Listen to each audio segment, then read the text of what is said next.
Greetings everyone, my name is Andre Prananta Praminamin, and today I want to presenting about metallurgy, especially chapter 2 um, about structure of metals and alloy. This is the book that we use for study metallurgy for the non-metallurgists, second edition, edited by Arthur C. Relton. Profile of the atom. The concept of the atom traces its origins to the Ionian colony of Abdera in northern Greece, around 430 before century, where Democritus of Abdera first proposed that all matter is composed of an intricate assembly of atoms, and Democritus had it right. All matter in any form, gas, liquid, or solid, consists of small atoms, so small that it would take a stack of approximately 500,000 atoms to equal the thickness of a piece of paper. The concept of atom also helped to advance the kinetic theory of matter and laws of thermodynamics, the theoretical conversion between heat energy and mechanical work. The kinetic theory of matter and thermodynamics are used to describe the interaction and distribution of energy between the many atoms in a substance. For example, in the kinetic theory of gases, the behavior of an ideal gas is in a container of volume V at pressure P can be described by P times V equals N RT, where N is the number of atoms expressed in units of moles in the container, R is the universal ideal gas constant, and T is the temperature. 2.2 Bonding between atoms. When two atoms are brought close to one another, there will be a repulsion between the negatively charged electrons of each atom. The repulsion force increases rapidly as the separation distance between atoms decreases. However, when the separation distance is large enough, there is an attraction between the positive nuclear charge and the negative charge of the electrons. At some equilibrium distance, the attractive and repulsive force balance each other out, and the net force is zero. At this equilibrium distance, the potential energy is at a minimum as shown in this picture. Metallic bonding. Metallic bonding. Metallic bonding occurs when each of the atoms of the metal contributes its valence electrons to the formation of the electron cloud that surrounds the positively charged metal ions. Ionic bonding. Ionic bonding is a result of electrical attraction between alternately placed positive and negative ions. In the ionic bonding, the electrons are shared by an electropositive ion, cation, and an electronegative ion, anion. The electropositive ion gives up its valence electrons, while the electronegative ion captures them to produce ions having full electrons, orbital or suborbitals. As a consequence, there are no free electrons available to conduct electricity. Covalent bonding. Many elements that have 3 or more valence electrons are bound into crystal structure by forces arising from the sharing of electrons. And also there is a secondary bonding. Secondary or van der Waals bonding is weak in comparison to the primary metallic ionic and covalent bonds. Bond energies are typically on the order of only 10 kJ per mole, although secondary bonding exists between virtually all atoms or molecules. Its presence is usually obscure if any of the 3 primary bonding types is present. 2.3 Crystal structures and defects.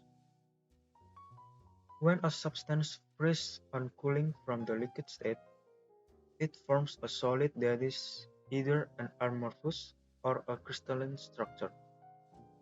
An amorphous structure is essentially a random structure, although there may be what is known as short-range order, in which small groups of atoms are arranged in an orderly manner. It does not contain long-range order, in which all of the atoms are arranged in an orderly manner. Space lattice and crystal system. A distribution of points or atoms in three dimensions is said to form a space lattice if every point has identical surroundings, as shown in this picture. The intersection of the lines, called lattice point, represent location in space with the same kind of atom or group of atoms of identical compositions, arrangement, and orientation. The geometry of a space lattice is completely specified by the lattice constants A, B, C, and the interaxial angles alpha, beta, and gamma. Almost all structured metals crystallize into one of three crystalline patterns: face center cubic (FCC) crystal lattice, hexagonal close-packed or HCP crystal lattice, and body center cubic or BCC crystal lattice.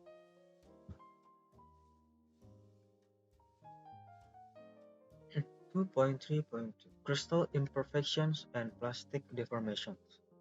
Crystal imperfection and plastic deformation, or point defects, also known as zero-dimensional defects, occur at any lattice node with a vacancy, missing atom, and an extra interstitial,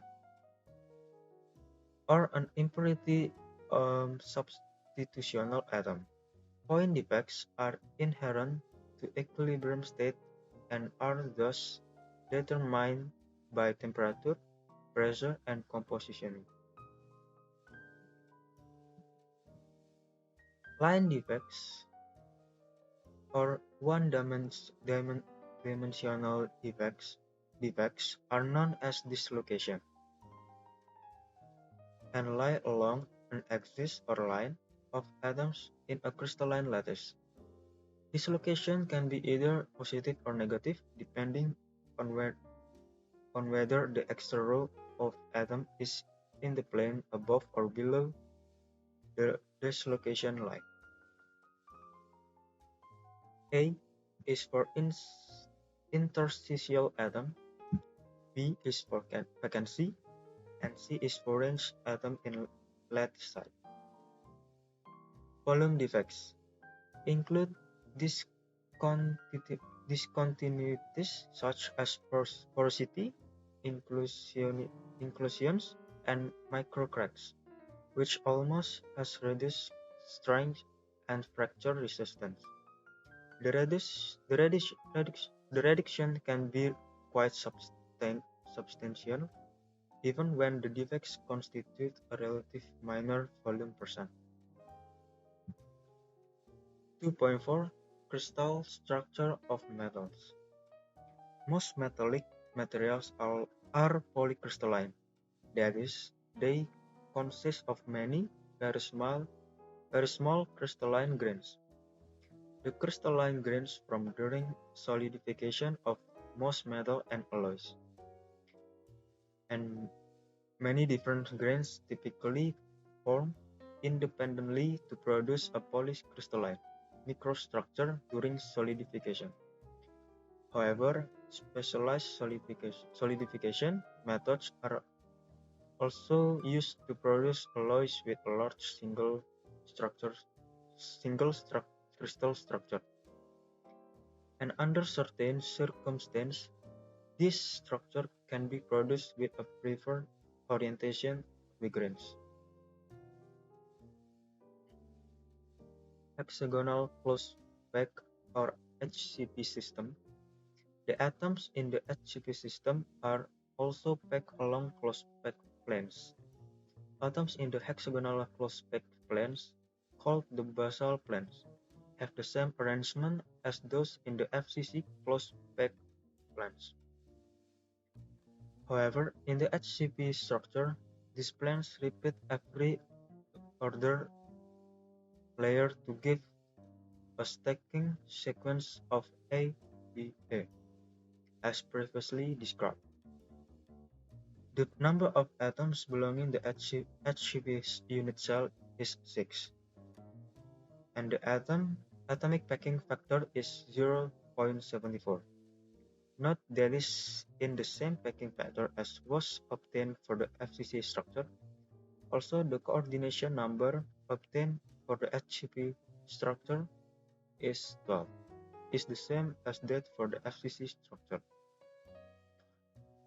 Body Center Cubic, or BCC system. The BCC system is shown in this picture. The BCC system is similar to the simple cubic system except that it has an additional atom located in the center of the structure. Because the center atoms belonging completely to the unit cell in question, the number of atoms belonging to the BCC unit cell is 2. The coordination number for the BCC structure is 8 because the full center atom in contact with 8 neighboring atoms located at the corner points of the lattice. The atomic packing factor for the BCC structure is 0.68, which is less than the FCC and HCP structure. Because the packing is less efficient in the BCC structure, the atoms are less densely packed than in the FCC or HCP system.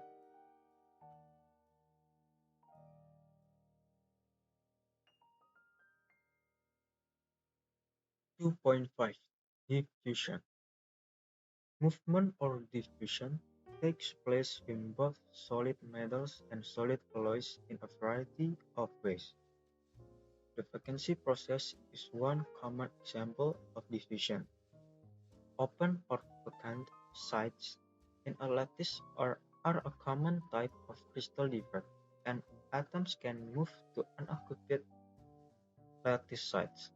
This can happen if an atom that is oscillating or sitting on a regular lattice site has enough thermal energy to jump the gap to a vacant site nearby. This vacancy diffusion process is a fundamental mechanism of atomic motion and is the most common mechanism for atomic diffusion in solids. The presence of vacancies is a condition of equilibrium, and the number of vacancies increases exponentially with temperature, as N-V equals N times E minus Q per RT, where N-V is the number of vacancies, N is the total number of lattice size, Q is the activation energy required to form vacancy, and K is Boltzmann's constant, and T is the absolute temperature in degrees Kelvin. Heat treatment and diffusion. One key concept is that diffusion is a thermally activated process. The diffusion of atom in a solid becomes more pronounced when the solid is heated up. This can be understood in very general terms, with recognition that the temperature of a substance is a measure of the average kinetic energy of the atoms or molecules. As the temperature increases, the energetic vibrations of atoms becomes more pronounced. which increase the likelihood that atoms might jump to another lattice site in a solid material. The rate of diffusion varies exponentially with temperature, and expression for the diffusivity factor, or D, is given by D equals D0 times E minus T per RT,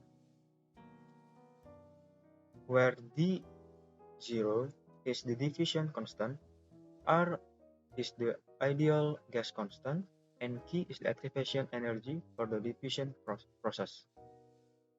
Solid solutions. A solid solution is formed when two or more elements mix with each other in a crystalline lattice. Atoms of the element enter the lattice of a second element, forming a kind of partnership. The gas is called the solid, and the host is called the solvent.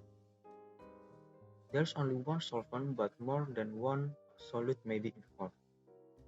The solvent always has the large number of atoms, while the solid atoms are dissolved in the solid lattice of the solvent. In the case of solid solutions, the solvent accommodates solid atoms within its lattice structure. Solid atoms may either substitute solvent atoms in the host lattice, or solid atoms may fit in the open space in the host lattice. Hence, there are two basic types of solid solution alloys: substitutional solid solutions,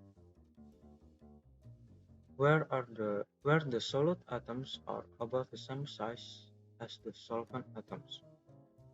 As note, the comparative size of solid and solvent atoms is important in substitutional solid solution. There are in general four basic factors developed by Hume Roderi that influence the likelihood of the metals to form substitutional solid solutions. Number one, relative size factor. If the size of the solid and solvent atoms differ by less than 15%, the metals are said to have a favorable size factor for solid solution formation. Number two, chemical affinity factor. The greater the chemical affinity of the metals, the more restricted is their solid solubility. Number three, relative valency factor. If a solid atom has a different valence from that of the solvent metal, the number of electrons per atom, called the electron ratio, or E per A, will be changed by alloying. And number four, lattice type factor. Only metals that have the same type of lattice structure, example BCC or FCC, can form a complete series of solid solutions. Also, for complete solid solubility, the size factor usually must be less than 8%. Interstitial solid solutions, where the solid atoms are considerably smaller than the solvent atoms. Interstitial solid solutions are those in which the solid atoms are much smaller and fit within space between the existing solvent atoms in the crystalline structure. However, the only solid atoms small enough to fit into the interstage of metal crystal are hydrogen, nitrogen, carbon, and boron. The other small diameter atoms, such as oxygen, tend to form compounds with metal rather than dissolve in them. Because of their small atomic size and their ability to form interstitial solid solutions, the four elements of carbon, nitrogen, hydrogen, and boron are frequently referred to as interstitial.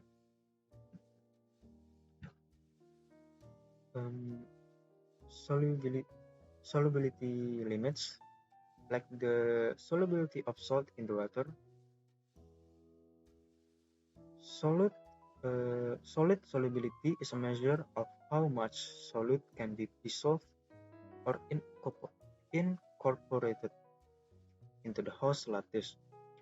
Temperature influences the extent of solubility because higher temperatures expand the host lattice and thus provide a better opportunity for the solute to fit in the lattice. For example, the solubility of copper.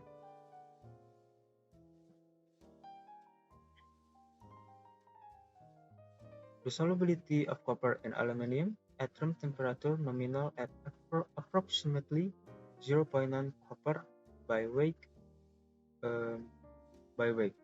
and the solubility limit of the copper in solid aluminum increases to a maximum approximately 5.65% copper at a temperatures about 550 Celsius or 1020 Fahrenheit.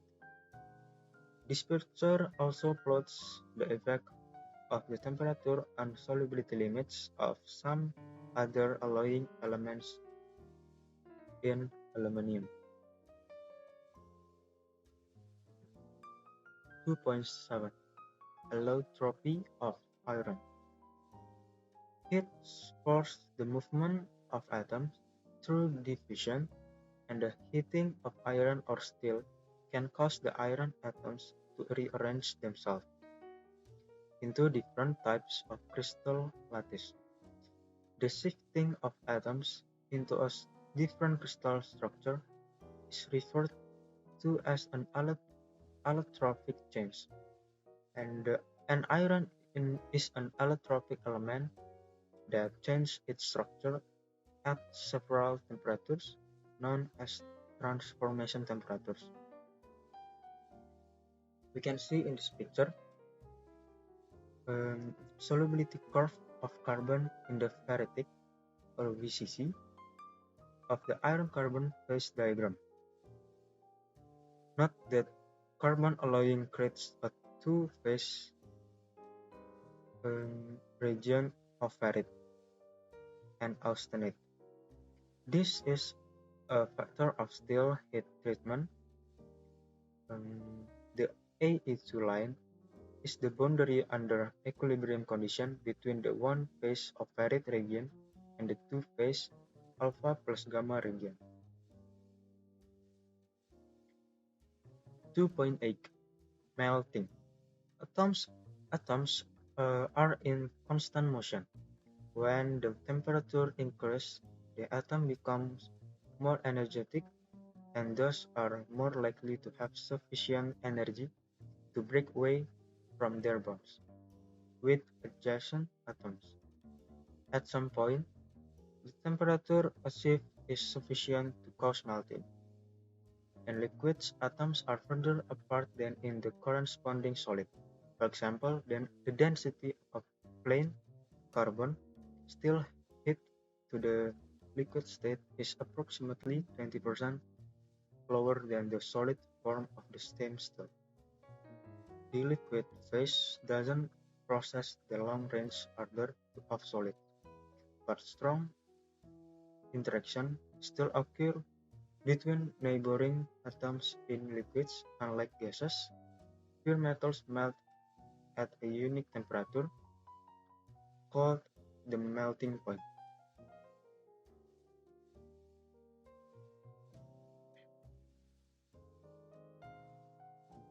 This includes several soft metals such as lead, tin, and bismuth. In contrast, the refractory metals have very high melting points. The refractory metals include niobium, also known as columbium, thallium, molybdenum, tungsten, and rhenium.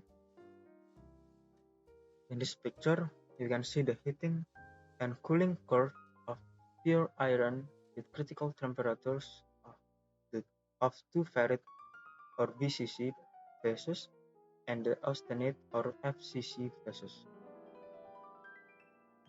2.9 Solidification structure. Solidification of molten metals occurs by nucleation and growth process. During the process, atoms change their arrangement from the randomized short-range order of a liquid to the long-range order of a solid, typically in the regular positions of a crystal lattice. In doing so, they give up much of their kinetic energy in the form of heat, which is called the latent heat of fusion. The resulting morphologies of solidification structure can be described on 4 different length scales. Number 1, macroscale structure or macrostructure is a length scale on the order of 1 mm to 1 meter.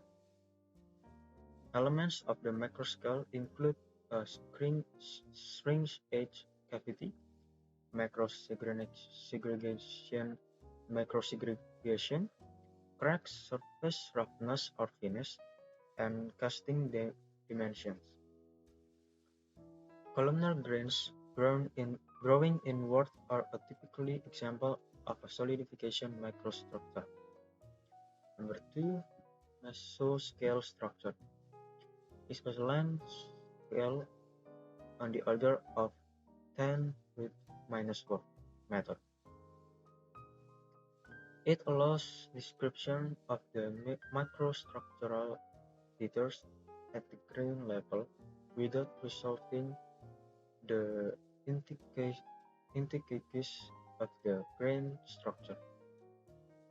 Number 3, macroscale structure or microstructure is one the order of 10 root -6 to 10 root -5 meter. The term macrostructure is the classic term used in metallography to describe feathers observed under the microscope. The macroscale describes the complex morphology of the solidification grain. And the last, number 4, nanoscale or atomic scale structure are the order of 10 root -9 meter or nanometers and describes the atomic morphology of the solid-liquid interface. At this scale, nucleation and growth kinetics of solidifications are discussed in terms of the transfer of individual atoms from the liquid to the solid state. Features such as dislocation and individual atoms are observed with an aid of electron microscopes.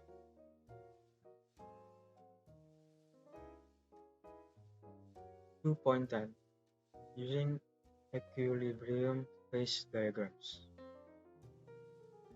Phase diagrams are a fundamental tool that can be used to understand how solid solutions, crystal structure, and chemical compounds are affected by temperature and pressure too, although pressure is typically not a major variable. In a typical binary phase diagram, temperature is least on the vertical axis and chemical composition appears on the horizontal axis. Equilibrium phase diagrams are an essential tool in understanding the effect of alloy composition, solidification, and solid-state thermal processing on the macrostructure of alloys, and are often used to determine solidification and melting temperatures, the solidification path, and the resulting equilibrium phase that form, as well as their chemical compositions. Gibbs phase rule.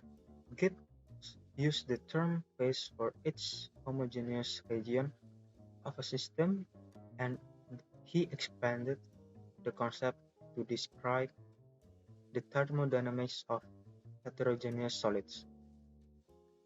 One important outcome and key concept for phase diagrams is the Gibbs phase rule that relates the number of components in a system to the physical state of the system. The number of stable phases or P in a system is defined by the rule P equals C minus F equals 2, where F is the number of independent variables called degrees of freedom, and C is the number of components or alloy elements in the system. For example, the basic iron-carbon system is a two-component system consisting of iron and carbon.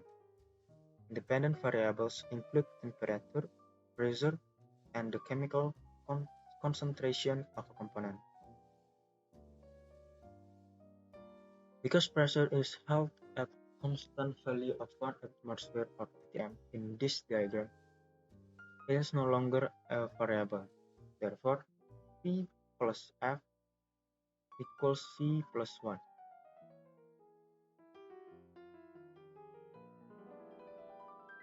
Because it is a two-component system of lead and tin, P plus F equals 3. Thus, C equals 2 and P equals 3, so the allowable degrees of freedom would be F equals C minus P plus 1.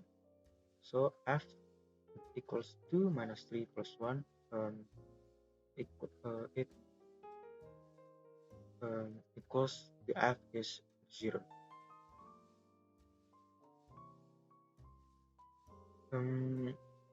This means that both temperature and composition are invariant at euthenic point, F equals 0. Since the pressure was held constant, for this reason, euthenic points and their solid analogues of euthenic points, the Gibbs phase rule is one of the underlying foundation in understanding phase diagrams. It not only applies to binary or two-component alloys as outlined here, but it also applies to much more complex alloy system with more than two chemical components such as ternary or quaternary alloys. 2.11 Chemical thermodynamics. The laws of thermodynamics provide the basis to describe the reaction that occur in chemical system. For metallurgical system, the most important thermodynamics variables are enthalpy and Gibbs free energy. The former governs the disposition of heat and the latter governs of the state of chemical equilibrium. There's two. Number one is enthalpy and heat capacity. The heat content of a material in thermodynamics is referred to as enthalpy or H. Common units of specific enthalpy are joules per mole, calories per gram, or BTU per pound. The change in enthalpy with a change in temperature or T under equilibrium condition is defined as the specific heat or heat capacity C of a material. Heat capacity at constant pressure is defined by Cp equals delta H per delta T. These variables are particularly important for establishing the energy requirements for chemical process, for determining rates of solidification, and for heat treatment process. Number two, chemical equilibrium and Gibbs free energy. Chemical equilibrium is a condition in which the chemical components of a system have no tendency to change. In mechanical system, equilibrium is understood as the condition in which the potential energy is at a minimum. The energy that will be released represents the maximum amount of useful work that could be performed as a result of the reaction taking place. The tendency for systems to seek an energy minimum is the fundamental driving force behind the phase transformation that occur in binary phase diagrams at different temperatures. 2.12 Phase change. The formation of phases in alloys is influenced by temperature and alloys concentration. Some alloys are simple solid solutions over the complete range of alloying concentration. Like in the copper-nickel system, typically alloy elements have significant difference in their atomic size and crystal structure, and so the mismatch may force the formation of a new crystal phase that more easily accommodates alloying elements in solid form. For example, the difference in atomic size and weight of iron and carbon is part of the reason of formation of additional new phase and or constituents. The components of both the liquid and solid phase at temperature T1 also can be read from the phase diagram as follows. Composition of the solid phase at temperature T1 is 80% of metal A and 20% of metal B in point 1. And composition of the liquid phase at temperature T1 point X is the nominal alloy composition of 50% A and 50% B.